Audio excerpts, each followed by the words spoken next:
हम लोग को फिर से यहाँ पे सिस्टर के लिए आना पड़ रहा है। सिस्टर को फिर से ब्रीफिंग हमें देना पड़ रहा है, जो भी इनका जो पर्टिकुलर केस है, जो पर्सन विद डिसेबिलिटीज़ को लेके अरुणाचल में जो जॉब सिनेरियो में जो पर्सन विद डिसेबिलिटीज़ का जो रिजर्वेशंस का जो जो उनको जो जो वैकेंसी का जो परसेंटेज के सीट्स वगैरह जो मिलना चाहिए, जो प्रिविलेजेस जो मिलना चाहिए, वो सब अभी तक गवर्नमेंट के हिसाब से दे नहीं रहे। इसलिए उसको लेके हम लोग को हमेशा प्रेस ब्रीफिंग को आने को मतलब कंपेल होते हैं हम लोग। और ऐसा भी होता है कि बहुत सारे पर्सन विद डिसेबिलिटीज़ भी है जिन लोगों को उनका राइट्स वो लोग अवेयरनेस कम है,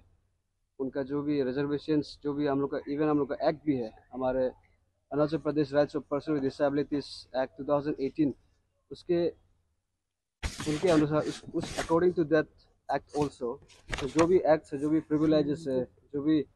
रिजर्वेशंस है, वो डिपार्टमेंट्स और कमीशन वाले उसको अच्छे से फॉलो नहीं कर रहे हैं। तो हमें भी ऐसे बार बार आने को हो रहा है। तो आज भी हम आए हैं इसी चीज़ को आप लोग को फॉलो अप देने के लिए। तो हमारा सिस्टर आपको फर्दर आपको ब्रीफिंग देना चाहते हैं। तो गुड इवनिंग मीडिया फैटर्निटी और पीपल ऑफ अरुणाचल। अभी हम मतलब मेरा केस के लिए फिर से दोबारा यहाँ मीडिया में कंपेल होके आना पड़ रहा है इसका। तो मैं अभी मेरा genesis of my fight for PW rights in government jobs को हाईलाइट करेगा ब्रीफली ना पहले। तो 2026 नवंबर को 18 को जब लेक्चरर पॉलिटेक्निक का एडवर्टाइजमेंट निकला था, उसमें भी पीडब्ल्यूडी रिजर्वेशन नहीं देने की वजह से वहाँ से शुरू हुआ था मेरा फाइट। जो तो उसमें रिजर्वेशन के लिए पर्सन विद डिसेबिलिटी के लिए जो रिजर्वेशन होना चाहिए बोल के जब मैंने फाइट किया था, मेरे फाइट का थ्रू से रिजर्वेशन होना है बोल के प्रूव हो गया था। फिर उसके बाद मुझे 5 अप्रैल 2019 को भी जेई पावर डिपार्टमेंट में रिजर्वेशन पर्सन विद डिसेबिलिटी को फिर से डिप्राइव किया गया, रिजर्वेशन नहीं दिया हुआ था। तो उसमें भी फाइट करके 3 सीट होना है बोल के प्रूव कर दिया था मैंने। और इसका बाद यही इस बार का यही एग्ज़ाम जो हुआ था उसमें उसका एडवर्टाइजमेंट जो 3 मई 2021 को जब एडवर्टाइजमेंट आया था, उसमें भी पर्सन विद डिसेबिलिटी को फिर से दोबारा डिप्राइव किया सेम डिपार्टमेंट ने, पावर डिपार्टमेंट ने। जब वो जेई टाइम में भी उसको उन लोगों को प्रूव कर दिया कि रिजर्वेशन को लेके वो लोग पर्सन विद डिसेबिलिटी का रिजर्वेशन को लेके वो लोग जो उनका रिक्रूटमेंट रूल में उसको वो लोग जो 2018 का रूल्स को अप्लाई करके रिजर्वेशन को 4% कैलकुलेट करके लेना है बोल के उन लोगों को ऑलरेडी इंस्ट्रक्शन दे चुका जाने के बाद भी वो लोग जो सेम चीज़ सेम मिस्टेक ए पावर डिपार्टमेंट में भी वो लोगों ने एडवर्टाइजमेंट में पर्सन विद डिसेबिलिटी का नहीं दिया, उसके लिए भी फिर रिपीटेडली फाइट करना पड़ा। तो इसी तरह से हर बार पर्सन विद डिसेबिलिटी के लिए सीट क्रिएशन के लिए कोई फिजिकली डिसेबल पर्सन कैसे खुद से बार बार गवर्नमेंट से कंसर्न अथॉरिटी से, कंसर्न डिपार्टमेंट से, कमीशन से जाके अप्रोच करते रहेगा ना। तो इसको भी गवर्नमेंट लोग क्यों नेग्लेक्ट कर रहा है। इसलिए हम चाहता है कि ये जो रिजर्वेशन वाला जो भी पोस्ट अभी क्वेश्चन है उसको फाइट करने नहीं पड़ के वो लोग खुद से अपना जो रूल को ड्यूटी को वो लोग करके पर्सन विद डिसेबिलिटी का राइट्स एंड रेगुलेशन को फॉलो करके जो रिजर्वेशन देना चाहिए वो लोग देना चाहिए। कंसर्न डिपार्टमेंट और कमीशन को एडवर्टाइजमेंट टाइम से दे देना चाहिए, क्लियरली मेंशन करना चाहिए right number of seat reserve और पीडब्ल्यूडी और कैटेगरी और उसका किस कैटेगरी के लिए है और कौन सा डिसिप्लिन है, ये वो लोग स्टार्टिंग से ही देना चाहिए। इसके लिए एक बार बार पर्सन विद डिसेबिलिटी को खुद फाइट करने के लिए आना नहीं पड़ना चाहिए ना। तो इसी के ये सब फाइट के चलते और बहुत सारा जैसे प्रोविजंस जो पर्सन विद डिसेबिलिटी को जो फैसिलिटी जो प्रिविलेजेस जो कमीशन को और कंसर्न डिपार्टमेंट को देना चाहिए था जो नहीं मिलने पर उसके लिए भी मुझे बार बार कमीशन को अप्रोच करना पड़ा, चीफ सेक्रेटरी लेवल में भी अप्रोच करना पड़ा। कंटिन्यूस अप्रोच करने के बाद ही कमीशन वाला ने तो कुछ प्रोविजंस देना शुरू किया है ना। तो इस तरह से बहुत 2018 से सालों से हम जो पर्सन विद डिसेबिलिटी को लेके अरुणाचल प्रदेश में जितना भी जो पर्सन विद डिसेबिलिटी का राइट्स को लेके जो जॉब एग्जाम्स में जो भी हम गवर्नमेंट से उनका राइट्स पर्सन विद डिसेबिलिटी के लिए जो प्रोविज़न होना है बोल के जो हम डिमांड कर रहा था, उसमें हम जो एक्टिविज्म दिखाया है इसके वजह से हम कमीशन का नोटिस में आया है कि हमको पर्सनली टारगेट भी कर लिया ना। इतना कि इवन हम जो क्वालिफाइड हो गया, हम इवन जो लेक्चरर एग्ज़ाम में इतना अच्छा से हम परफॉर्मेंस देने के बाद भी हमको वो लोग ने पर्सनली टारगेट किया, स्पेशली चेयरमैन का बिहेवियर सिंस डे वन। वो तो उसका बिहेवियर अच्छा नहीं था, वो डायरेक्टली इनडायरेक्टली हमको थ्रेटन कर रहे जैसे ही लग रहा था। जब भी हम मेरा जो राइट्स के लिए जब भी स्टैंड किया है, पर्सन विद डिसेबिलिटी लोग के लिए जब भी स्टैंड किया है, तो इसीलिए इसके चलते लेक्चरर में हमको तो लोग, आप लोग को तो पता ही है, मैंने लास्ट टाइम भी मीडिया ब्रीफिंग में मेरा पूरा डिटेल बता दिया था कि किस तरह से वाइवा में अनफेयरली डिस्क्वालीफाइड किया था बोल के। तो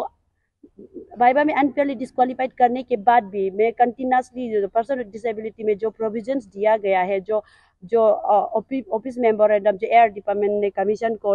31 मई 2019 को दिया है, उसमें जो एक प्रोविजन है ऑफिस मेमोरेंडम जो प्रोविजन 11 है, उसके बेसिस पे हम तो फुली क्वालिफाइड हो, फुली एलिजिबल और क्वालिफाइड है उस पोस्ट के लिए। तो ये प्रूव कर दिया हम ऑलरेडी डिपार्टमेंट वाला को, और इवन चीफ सेक्रेटरी को भी, और चीफ मिनिस्टर और गवर्नर लेवल में भी प्रूव कर चुका है, और वो लोग खुद भी एक्सेप्टेड है कि हम तो इसके लिए एलिजिबल है बोल के। फिर भी अभी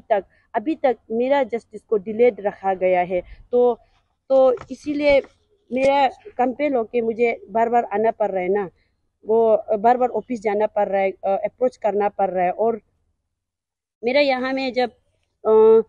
जो भी डिप्राइवेशन हुआ है ना, मेरा साथ जो भी डिप्राइवेशन हुआ है, इसमें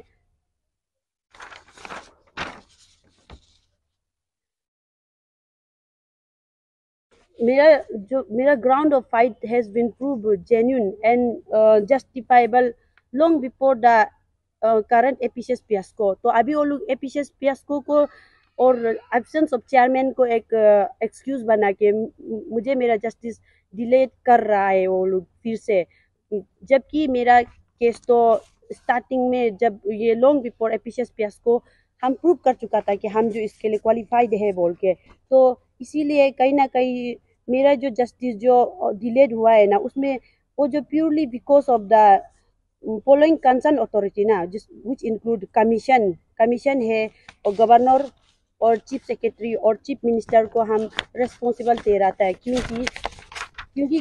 कमीशन से किस तरह हुआ है बोलने से हम थोड़ा ब्रीफली एक्सप्लेन कर देगा। कमीशन से जब उन लोगों ने मुझे वाइवा में कम मार्क्स, इंटेंशनली कम मार्क्स देके वाइवा में हमको डिस्क्वालीफाइड किया था, फिर भी मैंने ऑफिस मेमोरेंडम में जो relaxation of standard of suitability को क्लेम करके मैं फुली इसके लिए एलिजिबल है प्रूव करने का बाद भी कमीशन ने रिपीटेडली मतलब हमको डिप्राइव किया है। वो लोग ने उन लोग को प्रूव करने का बाद भी उन लोग ने बोला कि उन लोग से गलती तो हो गया तो फ्यूचर में रेक्टिफाई करेगा, लेकिन एग्जाम रिकंडक्ट, एग्जाम को बाद में फिर से एडवर्टाइजमेंट कर देगा, ऐसे ही बोला। जबकि मैं ऑलरेडी क्वालिफाइड कर हो गया, तो वो लोग क्यों ऐसा हमको बोल रहे कि वो लोग जो इसको एक बार रिजल्ट डिक्लेयर हो गया तो वो लोग उसको चेंज नहीं कर सकते बोल के। जब मिस्टेक उससे हुआ है तो अपना मिस्टेक को वो लोग रेक्टिफाई करना चाहिए ना। तो मुझे क्यों इसके लिए मेरा हक को लोग छीन रहा है, मेरा राइट्स को लोग डिप्राइव कर रहे हैं ना। तो इसलिए कमीशन वाला लोग ने जिस तरह से हमको डिप्राइव करने का बाद, तो मेरा पास तो सबसे ज़्यादा होप था कि गवर्नर मेरे लिए मतलब हमको जस्टिस दिलाएगा, हम ऐसे सोचे। इसलिए सबसे पहले हम गवर्नर को अप्रोच किया था। तो गवर्नर को जब हम पास लेटर दिया था, तो गवर्नर को फर्स्ट लेटर जब दिया था तो 17 अप्रैल 2022 को दिया था। जो फर्स्ट अप्रोच मैंने गवर्नर को दिया था एक अपॉइंटमेंट के लिए, मेरा जॉब डिप्राइवेशन का रिगार्डिंग उसको सर से मतलब जस्टिस एक्सपेक्ट करके जो लेटर सबमिट किया था, तो सर ने उसका रिस्पॉन्स नहीं दिया, गवर्नर सर ने रिस्पॉन्स नहीं दिया था। तो इसलिए उसको सेकेंड टाइम फिर से एक अपील लेटर गवर्नर को लिखा कि 22 जून 2022 को। तो उसके उस सेकेंड लेटर के बाद भी सर ने अपॉइंटमेंट तो नहीं दिया, लेकिन थर्ड टाइम जब अपील लेटर लिखा 29 जून 2022 में, तब जाके गवर्नर ने जैसे तैसे करके हमको एक अपॉइंटमेंट मिला गवर्नर से। लेकिन गवर्नर से हम बहुत मिलने का इतना होपफुल हो के, गवर्नर का पास इतना होपफुल हो के, इतना डिफिकल्टी से उससे हमको एक अपॉइंटमेंट मिलने के बाद भी हमको इतना डिसअपॉइंटमेंट हुआ। क्यों बोलने से गवर्नर का रिस्पॉन्स है, उसका स्टेटमेंट, उसने कहा कि जो मेंबर्स उस टाइम में जो मेंबर ऑफ द कमीशन है ना, सीनियर मेंबर्स और इंक्लूडिंग चेयरमैन, उसने कहा कि वो लोग इतना ये मेंबर्स ऑफ द कमीशन जो को डाउट नहीं कर सकते, क्योंकि वो लोग हाईली एक्सपर्ट और इंटेलेक्चुअल और reputed retired civil servant officer है। तो उन लोगों को क्वेश्चन क्वेश्चन नहीं कर सकते हैं, हम लोग नहीं क्वेश्चन नहीं कर सकते, डाउट नहीं कर सकते। अगर आपका साथ डिप्राइवेशन होने से भी तो उसको मतलब हम लोग उन लोगों को इसके लिए रिस्पॉन्सिबल ठहराया नहीं जा सकते हैं बोल के वो उन लोग का साइड में उल्टा बोला। फिर भी उसको मैंने सर को गवर्नर सर से पूछा, तो सर आपको मेरा वैलिड नहीं है लगता है क्या? सर ने बोला कि मेरा हाँ प्रोविजन तो मैंने जो क्लेम किया वो तो वैलिड है, लेकिन कहीं ना कहीं तो जो नेग्लिजेंस तो कमीशन का तरफ से हुआ है, तो उसको अभी कोर्ट केस करो कि उसका पास तो कोई पावर नहीं है या कोई अथॉरिटी नहीं है कि कमीशन जैसा जो एक ऑटोनमस बॉडी है उसको इंस्ट्रक्शन देने का, ऑर्डर देने का, इसीलिए कोई पावर अथॉरिटी नहीं है बोल के गवर्नर के ऐसे कहने पर मैंने डिसअपॉइंट होके और मुझे गवर्नर से तो खाली हाथ से ही जाना पड़ा। उसके बाद जब गवर्नर से नहीं हुआ तो मैंने चीफ सेक्रेटरी को अप्रोच किया था ना। चीफ सेक्रेटरी को अप्रोच किया था तो उस चीफ सेक्रेटरी को जब स्टार्टिंग में अप्रोच किया था तो उन्होंने भी बोला था कि मेरा जो एकदम जेन्युइन केस है और इतना लेवल में डिप्राइवेशन कैसे कर सकता है उनके कमीशन को इतना कंडेम कर रहा था ना कि कमीशन क्यों ऐसा किया बोल के। उसके बाद उन्होंने एश्योरेंस दिया था कि 15 डेज का विद इन में वो हमको मेरा जस्टिस दिलाएगा बोल के। फिर देखा है तो चीफ सेक्रेटरी भी 15 डेज का बाद वापस आए तो हमको मिल ही नहीं रहा है, और अगले वीक और अगले मंथ ऐसा ऐसा करके एक्सक्यूज देने लग गया। फिर बाद में हम रिपीटेडली आने का कोशिश किया तो वो मेरा विजिट्स को टोटली अवॉइड कर रहा है और हमको वो कन्फ्रंट नहीं कर सक रहा है। ऐसा क्यों हो रहा है हम नहीं पता। चीफ सेक्रेटरी भी अपना ड्यूटी को नहीं कर रहा है, जबकि उसको पता है कि डिस्क्रिमिनेशन हो रहा है, मेरे साथ डिप्राइवेशन हो रहा है, फिर भी वो इग्नोर क्यों कर रहा है जब स्टार्टिंग में वो सपोर्ट देने के लिए एश्योरेंस देने के बाद। और उसका चीफ सेक्रेटरी से ऐसा रिस्पॉन्स मिलने के बाद मेरे पास तो अभी और ऑप्शन नहीं था, तो इसलिए मैं चीफ मिनिस्टर को अप्रोच किया है। तो चीफ मिनिस्टर को जब स्टार्टिंग में अप्रोच किया था तो चीफ मिनिस्टर को लेटर सबमिट किया था, तो मैंने ये 4 जुलाई 2022 को दिया था। वो भी देखो एपिसियस फियास्को से पहले। एपिसियस फियास्को तो सितंबर मंथ से शुरू हुआ है ना, उससे तो एपिसियस फियास्को से कहीं मंथ्स पहले ही हम ये सारा कंसर्न अथॉरिटीज को मैंने अप्रोच किया है। तो चीफ सेक्रेटरी ने भी चीफ मिनिस्टर को जब मैंने 4 जुलाई को 22 में अपील लेटर लिखा था तो उन्होंने रिस्पॉन्स नहीं दिया। फिर मैंने उसको रिमाइंडर लेटर 4 टाइम्स लिखा। 21 अक्टूबर तक हम 2022 में 21 अक्टूबर 2020 तक मैं उसे 4 टाइम्स अपील लेटर सबमिट कर चुका था, पर भी हमको आज तक कोई अपॉइंटमेंट नहीं मिला चीफ मिनिस्टर से। तो इसीलिए उससे चीफ मिनिस्टर से मिलने नहीं मिला। तो कमिश्नर टू सीएम जो हमको एश्योरेंस दिया था बार बार मेरा अप्रोच करने पर कि वो जो मेरा केस तो जेन्युइन है, तो वो जो मेरा मैटर को टेकअप करेगा और सीएम का बिहाफ में वो टेकअप करके और वो इंस्ट्रक्शन देगा, कमीशन को इंस्ट्रक्शन देगा कि वो मेरा जस्टिस जो मेरा जो अपॉइंटमेंट है जल्दी करा दो बोल के। तो कमिश्नर ने मुझे जब एश्योरेंस दिया था हम पूरा होपफुल हो गया था और बहुत मतलब हम एक्सपेक्ट किया था कि अभी तो और हमको मेरा जस्टिस जो अननेसेसरली जो डिलेड हो चुका है ऑलरेडी, अभी हमको इसके लिए और स्ट्रगल करना नहीं पड़ेगा, ऐसे सोचा था। लेकिन अनएक्सपेक्टेडली फिर से ऐसा हुआ कि कमिश्नर भी मतलब एक्सक्यूज पे एक्सक्यूज देने लगा। वो कभी बोलता है कि पीएम विजिट के बात करेगा, कभी सीएम का कुछ रिलेटिव्स डेथ हो गया या फिर उसका कुछ एक्सक्यूजेस दे के उसने हमको फिर से मतलब अवॉइड करना शुरू हो गया और हमको जो एश्योरेंस दिया था उसको वो फुलफिल नहीं कर रहा है। तो फिर बार बार अप्रोच करने पर कमिश्नर जो हमको चीफ सेक्रेटरी का पास एपीएसएसबी का पास जाने के लिए कॉम्पेल कराया। उन्होंने कहा कि उसको चीफ सेक्रेटरी को तो उन्होंने कमिश्नर टू चीफ मिनिस्टर ने एपीएसएसबी का सेक्रेटरी को मेरा मैटर को टेकअप करने के लिए दिया है बोल के उसने मुझे उसके पास भेजा। लेकिन चीफ सेक्रेटरी टू एपीएसएसबी को 3 टाइम्स हम मिल चुका है और ये रिसेंटली ये 30 ऑफ दिस नवंबर मंथ भी हम उसको मिला है। तब भी सेक्रेटरी एपीएसएसबी ने रिपीटेडली यही कहा है कि वो वो ये इसमें डिसीजन वो नहीं लेना चाहता है, वो कोई भी डिसीजन लेना नहीं चाहता जब तक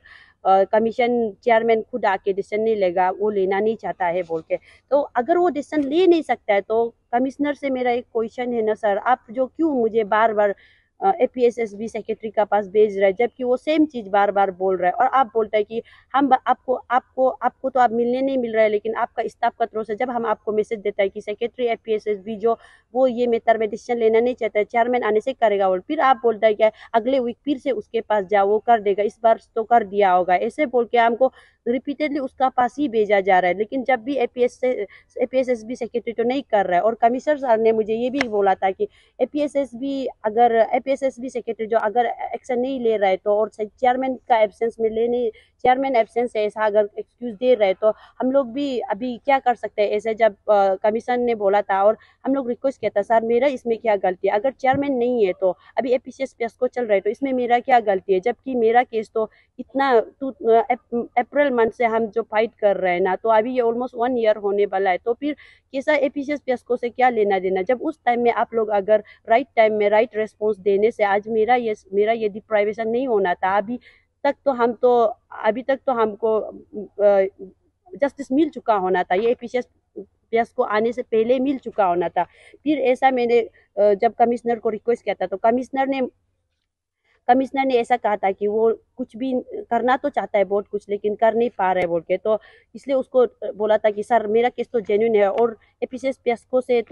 APSS को होने पर भी अगर आप लोग चाहो तो हमको स्पेशल ग्राउंड में कंसिडर करके हमको अपॉइंट कर सकते हैं। ऐसा जब हम लोग ने उसको रिक्वेस्ट किया था, सर ने बोला था कि अगर ऐसा कोई प्रोविजन है तो वो क्यों नहीं करेगा, जरूर करेगा, ऐसा भी कोई प्रोविजन है तो लेके आओ बोल के उन्होंने खुद बोला था। इसीलिए मैंने फिर से हेल्पलेस होके, कुछ मेरा पास ऑप्शन नहीं था, तो फिर से बहुत रिसर्च किया और पता चला कि article 316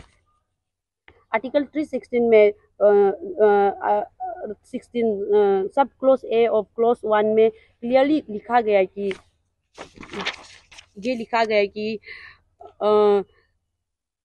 if office of the chairman of the commission becomes vacant, or if any such chairman is by any reason of absence or for any other reason is unable to perform the duties of his office, those duties shall be performed by one of the member of the commission whom governor may appoint for the purpose। तो ये clearly इसमें लिखा गया कि अगर chairman नहीं होने से भी वो अभी वन ऑफ द मेंबर जो कमीशन का वो कर सकता है बोल के। और कमीशन में भी मेंबर को भी हम खुद मिलने भी गया है, तो मेंबर भी खुद बोला है वहाँ का मेंबर, तो अभी तक वो जो मेंबर एग्जिस्टिंग मेंबर है उन्होंने भी खुद बोला है कि मेरा साथ इनजस्टिस हुआ है। जो पहले लॉन्ग बिफोर ये APSS को जब मेरा ये इशू हुआ था कि मेरा जॉब डिप्राइवेशन हुआ है बोल के, हम जब कमीशन को रिप्रेजेंटेशन सबमिट किया था कि हमको मेरा सिलेक्शन दे दो क्योंकि हम इसमें फुली एलिजिबल है बोल के क्लेम किया था, और प्रूफ सबमिट किया था कि हम जो रिलैक्सेशन ऑफ स्टैंडर्ड और सुइटेबल का हिसाब से हम फुली क्वालिफाइड है बोल के और डिजर्विंग APST कैंडिडेट है बोल के सबमिट किया था। तो उन्होंने खुद मेंबर भी बोला है, और सेक्रेटरी APSB का सेक्रेटरी भी उस टाइम में मेरा हमको लेके बहुत वो भी मेरा पेपर में बोल रहा था कि ऑलरेडी हम तो क्वालिफाइड है, जेन्युइन कैंडिडेट है, तो क्यों नहीं दिया गया बोल के। तो उन लोग भी जब बोर्ड मेंबर मीटिंग होता है तो वो लोग अपना सजेशन में भी लिखा था बोलता है, वो लोग अपना ओपिनियन भी दिया था बोलता है कि ये लड़की को तो उस इनजस्टिस नहीं कर देना चाहिए, उसका राइट को दे देना चाहिए, उसको सेलेक्ट कर देना चाहिए। पर भी फाइनली किसका पावर ज़्यादा इन्फ्लुएंस होता है, तो वो तो चेयरमैन का ही होता है ना। चेयरमैन तो पॉलिटिकली अपॉइंटेड चेयरमैन है, इसलिए वो तो अपना पावर मिसयूज करके स्टार्टिंग से वो तो हमको इतना मतलब उसका बिहेवियर से वो जो इतना डायरेक्टली इनडायरेक्टली हमको ट्रीटमेंट कर रहे हैं जैसे था कि फ्यूचर में कभी जॉब मिलने नहीं देगा, इसे टाइप से। तो चेयरमैन का ही मतलब अल्टीमेट डिसीजन को वो लोग एक्सेप्ट करके हमको वो लोग अनविलिंगली हमको वो लोग जो डिस्क्वालीफाइड होने देना पड़ा बोल के पता चला है। तो अभी इवन कमीशन का अंदर पता है कि हम फुली एलिजिबल है, तो फिर और क्या चाहिए जो चीफ मिनिस्टर को और चीफ सेक्रेटरी लोग को, चीफ गवर्नर लोग को, क्यों उन लोगों क्या हिंड्रेंसेस हो रहा है, क्या इतना प्रॉब्लम हो रहा है कि हमको मेरा हक देने में, मेरा राइट देने में उन लोग को क्यों इतना सोचना पड़ रहा है। जब कुछ वो लोग कुछ गलत काम करता है, कोई किसी को पेपर में जॉब देता है, तब वो लोग को कुछ सोचना नहीं पड़ता है, तब वो रूल रेगुलेशन के बारे में नहीं सोचता है। लेकिन आज जब मेरा हक को देने में, मेरा राइट को हमको देने में उसको इतना आगे पीछे क्यों सोचना पड़ रहा है, किस लिए, क्यों, वो भी क्या चेयरमैन का इन्फ्लुएंस में आके, चेयरमैन जो पॉलिटिकली अपॉइंटेड चेयरमैन है, इसलिए वो जो पॉलिटिकली अपॉइंट होकर चेयरमैन बनाए, तो इसलिए उसका पावर में इन्फ्लुएंस है क्या, वो चीफ मिनिस्टर भी, गवर्नर भी, क्या वो भी चेयरमैन का अंडर में आता है क्या, उसका लिंक में है क्या, जो हमको इस तरह से डिप्राइव कर रहा है, मेरा ये क्वेश्चन है ना। तो उसका बाद चीफ चीफ मिनिस्टर से भी ये कमिश्नर टू सी, और एक तो उसमें प्रोविजन भी है वो आर्टिकल 163 में, जिसमें क्लियरली बोला है कि council of minister with the chief minister at the head to aid and advise the governor in exercise of his function. तो then why CM is not taking वो जो नेसेसरी एक्शन क्यों नहीं ले रहा है अभी, वो मेरा मैटर को लेके वो क्यों गवर्नर को एडवाइज नहीं कर रहा है कि उसका ये जो आर्टिकल 316 का अंदर में जो प्रोविजन है जो उसको इम्प्लीमेंट करने के लिए, क्यों वो गवर्नर को एड एंड एडवाइस नहीं कर रहे, और क्यों हमको सिलेक्शन नहीं दे रहा है अभी तक। और उसके बाद अगर गवर्नर से, तो अभी हम इस अप्रोच को लेके, आर्टिकल 316 को लेके गवर्नर को भी हम दोबारा लेटर लिखा है, तो उसको गवर्नर को भी जब दोबारा लेटर लिखा था, तो 9 नवंबर 2022 को हम गवर्नर को फिर से री अप्रोच किया है। लास्ट टाइम तो उससे डिसअपॉइंट हो गया था, लेकिन फिर भी अभी तो लास्ट टाइम गवर्नर ने बोला था ना कि उसका पास कोई पावर नहीं, अथॉरिटी नहीं। अभी तो इस आर्टिकल 316 से, तो उसका स्टेटमेंट से तो गवर्नर का पावर आ गया, उसका फंक्शन आ गया, तो इसलिए हम उसको ये अप्रोच लेके दोबारा वापस गया। हम फिर भी होप किया कि गवर्नर उस टाइम में जैसे भी मतलब हमको डिसअपॉइंटेड कर रहा होने से भी शायद इस बार वो तो उस टाइम का को याद करके हमको कंसिडर करेगा कि हाँ, ये लड़की का साथ तो इतना लेवल में इनजस्टिस हुआ। हम खुद उसको बोला था कि तुम्हारे साथ तो ये डिप्राइवेशन हुआ है और तुमको जस्टिस मिलना चाहिए, इसलिए तुम कोर्ट केस करो, और हम तो चाहते हुए भी कुछ नहीं कर सकते, ऐसा बोला। तो इस बार जरूर कर देगा ऐसा सोच के हम अभी उसका पास पावर है इस आर्टिकल 316 से, वो तो उसका पास अभी अथॉरिटी आ जाता है कि वो one of the member of commission को वो जो अपॉइंट कर सकता है, वो चेयरमैन का ड्यूटीज को टेम्पोरेरीली करने के लिए वो अपॉइंट कर सकता है बोल के प्रोविजन है बोल के। इसलिए हम जो एक रिप्रेजेंटेशन पीस है लिख के गवर्नर को भी दिया है, लेकिन उसमें रेस्पॉन्स नहीं मिला था, इसलिए हम फिर दोबारा रिमाइंडर लेटर गवर्नर को 14 नवंबर 2022 को हम उसको दिया था लेटर। और उस दिन मैंने पूरा सुबह से लेके शाम तक वेट किया गवर्नर से मिलने के लिए, लेकिन फिर से गवर्नर तो मिला ही नहीं। गवर्नर तो था लेकिन नहीं मिला। फिर बार बार रिक्वेस्ट करने पर, उसमें सेक्रेटरी भी था, लेकिन सेक्रेटरी तो सुबह से शाम तक था, लेकिन फिर वो भी नहीं मिला। वो शाम को अपना पर्सनल कुछ प्रॉब्लम का वजह से वो आउट ऑफ स्टेशन चला गया। तो इसलिए मेरा उन लोग से यही क्वेश्चन है कि हम सुबह से बाहर रुक रहे हैं, तो वो लोग इतना जेन्युइन केस को कैसा ऐसा इग्नोर कर सकता है। वो भी अभी बात नहीं है, इतना इतना इतना महीनों से हम आ रहे कंटिन्यूसली, और हमको क्यों वो लोग ऐसा नेग्लेक्ट कर सकता है, क्यों वो लोग इतना मतलब जरा भी उन लोग को फील नहीं आता है कि उन लोग को मेरा तकलीफ को, मेरा स्ट्रगल को वो लोग क्यों मतलब महसूस नहीं कर पा रहे ना। तो बात ये कि उसका बाद मेरा बार बार ऐसा अप्रोच करने पर और जाने दिल नहीं था गवर्नर से मिलने बगैर, तो इसलिए जॉइंट सेक्रेटरी को कंपेल होकर हमसे मिलना पड़ा था। और जब उसने लेटली इवनिंग को जब उसने मुझे मिला था, तब उसने ये एश्योरेंस दिया था कि उसने मेरा मतलब अपील लेटर को, मेरा रिप्रेजेंटेशन को पढ़ा था। उसका बाद मैंने जो भी उसको स्टेटमेंट मतलब प्रूफ सपोर्टिंग डॉक्यूमेंट दिया है उसको पढ़ के और डिस्कशन करने के बाद उसने खुद अप्रूव किया कि हाँ, तुम जो क्लेम कर रहा है सही है, तो आर्टिकल 316 का अंदर में गवर्नर भी ऐसा कर सकता है। तो हम लोग क्या करेगा कि एक लेटर लिखेगा, कमीशन को लेटर लिखेगा और तुम्हारा इसको प्रोसेस करने के लिए हम बोल देगा बोल के। और वो एश्योरिटी दिया हमको, विदिन 2 डेज कर देगा बोल के जॉइंट सेक्रेटरी ने एश्योरिटी दिया। उसका बाद अभी देखो उन्होंने जो भी एश्योरिटी हमको दिया था 14 नवंबर 2022 में दिया, तो अभी तो मोर देन 2 वीक्स हो गया। 2 डेज का टाइम एश्योरिटी देने वाला कहाँ चला गया। और अभी जितना भी हम फोन कॉल्स करो और उधर चाहे हम गवर्नर ऑफिस में जाते रहो, वो ना हमको मिल रहा है, ना अपॉइंटमेंट दे रहा है, और कुछ भी रेस्पॉन्स डायरेक्ट गायब हो गया। तो इसलिए फोन का थ्रू कांटेक्ट करने से सेक्रेटरी का पीए यही बोलते रहता है कि आपका जो मैटर जो प्रोसेस हो रहा है, लेटर वो लोग लेटर राइटिंग कर रहा है कमीशन को। तो एक लेटर को, एक सिंपल सा लेटर को लेटर राइटिंग को इतना टाइम लगता है क्या, जो मोर देन 2 वीक्स लग गया अभी। और कितना इसको एक लेटर राइटिंग करने के लिए और कितना टाइम चाहिए। तो ऐसा करके वो लोग ये फिर से डिले टेक्टिक गेम खेल के हमको फिर से डिप्राइव कर रहे हैं ना। तो अगर हमको मेरा जस्टिस इतना डिलेड होके मिलेगा तो वो तो मेरा जस्टिस डिनाइड हो गया ना। इसको तो वो लोग जस्टिस किया है बोल के बाद में लेटली मिलने से उसको तो जस्टिस कैसे काउंट करेगा। हाँ, तो अगर वो लोग एपीसीएस पियास्को जैसे को और चेयरमैन जैसे को एक्सक्यूज बना के हमको इतना मेरा केस को अननेसेसरली डिलेड रखेगा और हमको मेरा अपॉइंटमेंट नहीं देगा, तो क्या वो लोग मुझे बाद में क्या मुझे वो लोग क्या बाद में मुझे अपॉइंटमेंट देने का रिटर्न एश्योरेंस देके और मुझे जितना जो मेरा मंथ्स जो वेस्ट हो गया है, जो मेरा सैलरी मिलना था, क्या वो लोग वो सबको हमको कंपेंसेट करेगा क्या, जो हमको अननेसेसरली डिलेट कर रहा है, खुद एक्सेप्ट करते हुए कि मेरा केस जेन्युइन है, खुद अप्रूव करते हुए सीएम लेवल में भी और गवर्नर लेवल में भी और ये चीफ सेक्रेटरी लेवल में भी अप्रूव करते हुए कि मेरा साथ इनजस्टिस हुआ है, फिर भी वो लोग साइलेंट कैसे बैठ सकता है ना। तो इसीलिए मेरा उन लोग से ये रिक्वेस्ट है ना सर, हम क्योंकि हमको मीडिया में आने का भी कुछ भी हमको अच्छा नहीं लगता है मीडिया में आने के लिए भी, क्योंकि हम खुद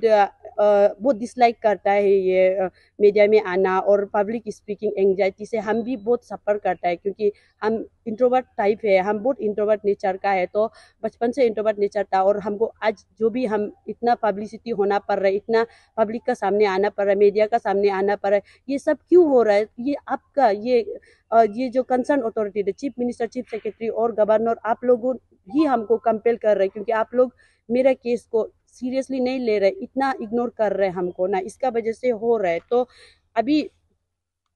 इतना सब कुछ होने का बाद मेरा केस के लिए तो कंपेल होके लास्ट में कल जो रैली होने जा रहा है उसमें मेरा भी पॉइंट्स रखा है।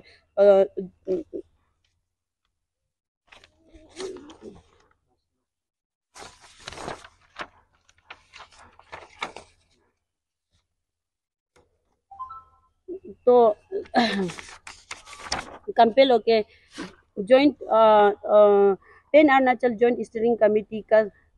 कमेटी का साथ में मेरा भी एक पॉइंट डिमांड रखा गया है कि गवर्नमेंट को मतलब मेरा जस्टिस को डिलीवर करने के लिए। तो और ये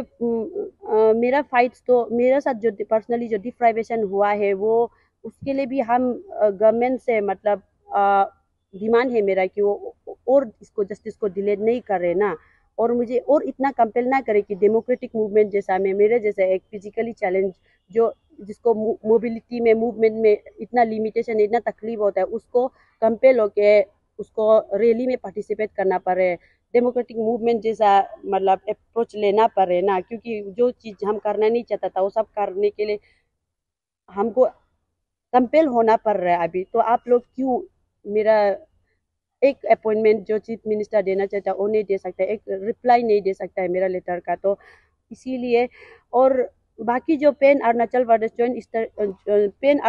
जॉइंट स्टीयरिंग कमेटी एपीसीएस जो भी लोग जो अभी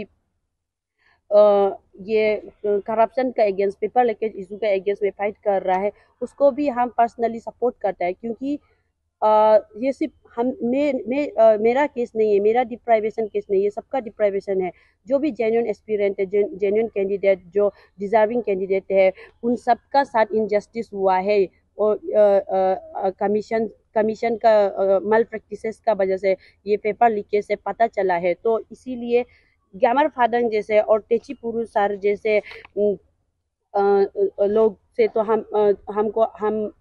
थैंकफुल है और सबको थैंकफुल होना चाहिए, क्योंकि उन लोगों का वजह से जितना भी thousands of aspirant genuine aspirants जो कैंडिडेट्स जो लोग